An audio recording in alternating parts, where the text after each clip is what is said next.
በጎጃም ወታደሮቹ እንደተጫኑ ውሃ በልቷቸዋል። በቴዎድሮስ እዝ ፋኖ አርበኞች ጥቃት መውጫ ያላገኙት የአገዛዙ ኃይሎች ከነመኪናቸው ወንዝ ውስጥ ወድቀዋል። በሌላ በኩል ሰራዊቱ ሽሽቱን አሁንም አጠናክሮ ቀጥሏል። ቀዳሚ መረጃዎቻችን ናቸው። አፋብንን ጨምሮ በርካታ የትግል ኃይሎች የ4 ኪሎን ባለዙፋን ለማስወገድ የጋራ ቅንጅት መፍጠራቸው ተሰማ። የፒኮኩ ጌታ ጥምረቱ ስጋት ደቅኖበታል። ተጣማሪዎቹ እነማን ናቸው የሚለውን በመረጃ ቆይታችን በዝርዝር እናስደምጣቸዋለን። የፋኖ አደረጃጀቶች ወታደራዊ ዝግጅታቸውን፣ ህዝባዊ ደጀንነታቸውን አስተዳደራዊ መዋቅሮቻቸውን እያጠናከሩ ናቸው። በእናረጋ ከበደና ጸጥታ መዋቅር ውስጥ ከባድ ውጥረት መንገሱ ተሰምቷል። የፖሊስና ጸጥታ ዘርፍ ኃላፊዎች ከስልጣን ተነስተዋል። የክልሉ መዋቅር ከ4 ኪሎ ሌላ አዛዥ ተልኮለታል። የክልሉን ውስጣዊ አሁናዊ መረጃ በዝርዝር እንነግራችኋለን። በአምስቱም እዞች ስር የሚገኙ ክፍለ ጦሮች የወታደራዊ ምልምሎች ምርቃት፣ ከህዝብ ጋር የተደረጉ ውይይቶችንና በነጻ ቀጠናዎች የህዝባዊ አስተዳደር መዋቅር መዘርጋትን እያከናወኑ ናቸው። የዩክሬን ሩሲያ አዲስ ጥቃቶች አድማሳቸውን አስፍተዋል። በርካታ ሚሳኤሎች ተተኩሰዋል።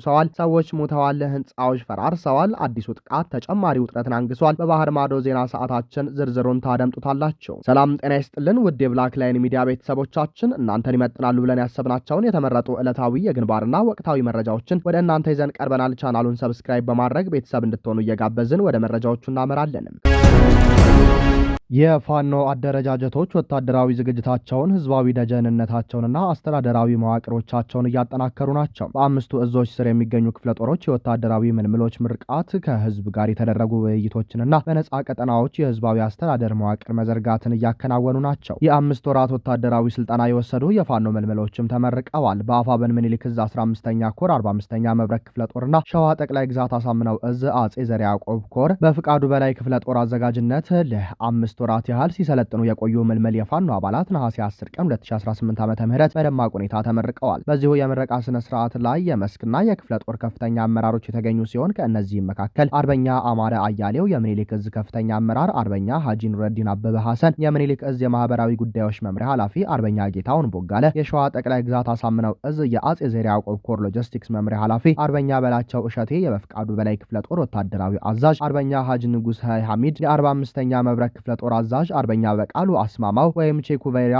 የ45ኛ ክፍለ ጦር ወታደራዊ አዛዥ እንዲሁም የአካባቢው ህዝብ ታድመዋል። በመርሃ ግብሩ ወቅት ንግግር ያደረጉት አመራሮች ተመራቂዎች የትግል አደራቸውንና የተሰዉ ጓዶቻቸውን መስመር ጠብቀው ለቀጣይ ተግዳሮቶች ዝግጁ እንዲሆኑ ያሳሰቡ ሲሆን ተመራቂዎቹ በበኩላቸው ወታደራዊ ትርኢት በማቅረብና የአማራን ህዝብ ህልውና ለማስከበር ቃለ መሐላ በመፈጸም ስልጣናቸውን አጠናቀው ለግዳይ ዝግጁ ሆነዋል። በሌላ ዜና የአፋብን ጎንደር ጠቅላይ ግዛት በላይ እዝ 305ኛ ጎቤ መልኪ ኮር 76ኛ ክፍለ ጦር በጠገዴ ወረዳ ቲፋ ቀበሌ ከማህበረሰቡ ጋር ስኬታማ ህዝባዊ ውይይት አካሂዷል። በውይይቱ ላይ የ76ኛ ክፍለ ጦር ዋና አዛዥ አርበኛ ተስፋዬ ማስረሻና የህዝብ ግንኙነት መምሪያ ኃላፊ አርበኛ አስማማው በለጠ የተገኙ ሲሆን በውይይቱ ህዝቡ ራሱ አደራጅቶ የአካባቢውን ሰላምና ጸጥታ በንቃ ሁኔታ እንዲጠብቅ ጥሪ ቀርቧል። በተደራጁም ሆነ በተናጠል በሚንቀሳቀሱ ዘራፊዎች ላይ ማህበረሰቡ አስፈላጊውን ጥቆማ እንዲሰጥም ተጠይቋል። ነዋሪዎቹ ክፍለ ጦሩ ከተደራጀ ጀምሮ ሰላም ማግኘታቸውን ገልጸው በአንድ እጃችን እርፋችንን በሌላ እጃችን መሳሪያችንን ይዘን ፋኖ ጎን እንቆማለን ሲሉ አቋማቸውን አረጋግጠዋል። ነዋሪዎቹ በፋኖ በኩል የሚታዩ አልፎ አልፎ ያሉ ክፍተቶች እንዲታረሙ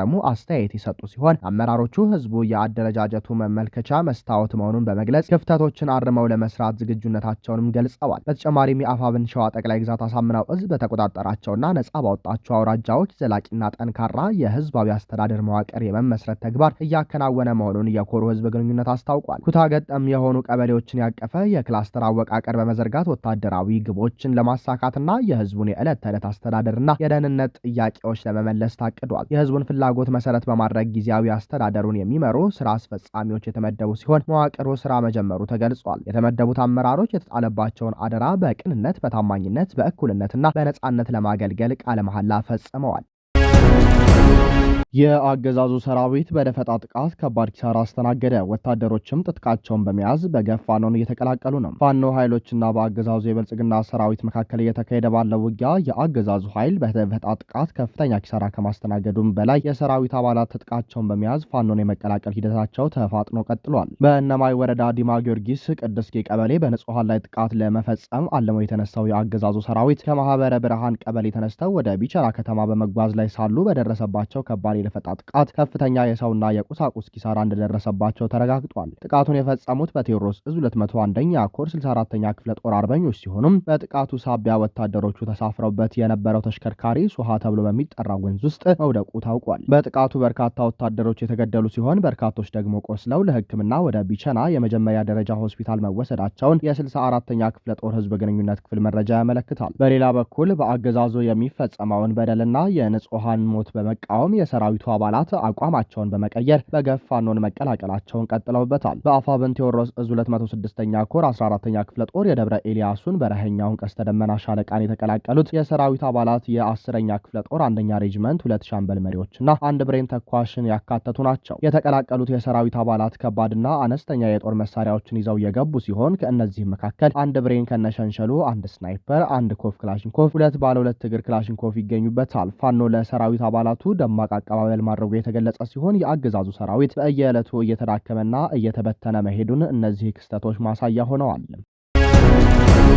የአማራ ፋኖ ብሔራዊ ንቅናቄ አፋብን ሊቀመንበር አርበኛ ዘመነ ካሴ ከስዊዘርላንዱ ሌቴምፕስ ጋዜጣ ጋር ባደረጉት ሰፊ ቃለ ምልልስ ከ7 ያላነሱ ልዩ ልዩ የፖለቲካ እና የብሔር ድርጅቶች ጋር የተደረገው ድርድር ተጠናክሮ በጋራ የጠቅላይ ሚኒስትር አብይ አህመድን አገዛዝ ለመታገል መስማማታቸውን አስታወቁ። በአርበኛ ዘመነ ካሴ የተመራው የአማራ ፋኖ ብሔራዊ ንቅናቄ አፋብን ከበርካታ የፖለቲካና የታጠቁ ኃይሎች ጋር ያደረገውን ድርድር በማጠናቀቅ የአብይ አህመድን አገዛዝ በጋራ ለመታገል መስማማቱን በይፋ አስታወቀ። የአፋብን ሊቀመንበር አርበኛ ዘመነ ካሴ ሌቴምፕስ ከተባለው ታዋቂ የስዊዘርላንድ ጋዜጣ ጋር ባደረጉት ሰፊ ቃለ ምልልስ እንደገለጹት ይህ አዲስ የተመሰረተው ሰፊ ጥምረት ከትግራይ፣ ኦሮሞ፣ ሶማሌ፣ ቤርታ፣ ጉምዝና ከሌሎችም የብሔር ድርጅቶች ጋር የተደረገ የፖለቲካና የውጊያ ስምምነት ውጤት ነው ብለዋል። የምንታገለው ለነጻነትና ለእኩልነት ነው በሚል ርዕስ በወጣው የጋዜጣው ዘገባ የትግሉ ዋነኛ ግቦችን ዘርዝረዋል። አንደኛ፣ የአምባገነኑ አብይ አህመድ መንግስት ከስልጣን ማስወገድ፣ 2 የአማራን ህዝብ ህልውናና ደህንነት ማስጠበቅ፣ የኢትዮጵያን ሀገራዊ